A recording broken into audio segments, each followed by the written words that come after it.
هل أتى على الإنسان حين من الدهر لم يكن شيئا مذكورا إنا خلقنا الإنسان من نطفة أمشاج نبتليه فجعلناه سميعا بصيرا إنا هديناه السبيل إما شاكرا وإما كفورا إنا أعتدنا للكافرين سلاسل وأغلالا وسعيرا إن الأبرار يشربون من كأس كان مزاجها كافورا عينا يشرب بها عباد الله يفجرونها تفجيرا يوفون بالنذر ويخافون يوما كان شره مستطيرا ويطعمون الطعام على حبه مسكينا ويتيما وأسيرا إنما نطعمكم لوجه الله لا نريد منكم جزاء ولا شكورا إنا نخاف من ربنا يوما عبوسا قمطريرا فوقاهم الله شر ذلك اليوم ولقاهم نضرة وسرورا وجزاهم بما صبروا جنة وحريرا متكئين فيها على الأرائك لا يرون فيها شمسا ولا زمهريرا ودانية عليهم ظلالها وذللت قطوفها تذليلا ويطاف عليهم بآنية من فضة وأكواب كانت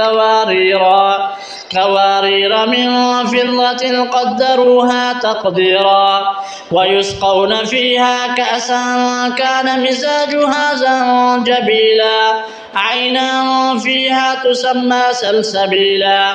ويطوف عليهم ولدان مخلدون إذا رأيتهم حسبتهم لؤلؤا منثورا وإذا رأيت ثم رأيت نعيما وملكا كبيرا عاليهم ثياب سندس خضر واستبرق وحلوا أساور من فضة وسقاهم ربهم شرابا طهورا إن هذا كان لكم جزاء وكان سعيكم مشكورا إنا نحن نزلنا عليك القرآن تنزيلا فاصبر لحكم ربك ولا تطع منهم آثما أو كفورا واذكر اسم ربك بكرة وأصيلا ومن الليل فاسجد له وسبح ليلا طويلا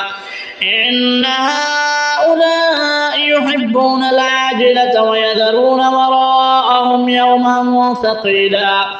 نحن خلقناهم وشددنا أسرهم وإذا شئنا بدلنا أمثالهم تبديلا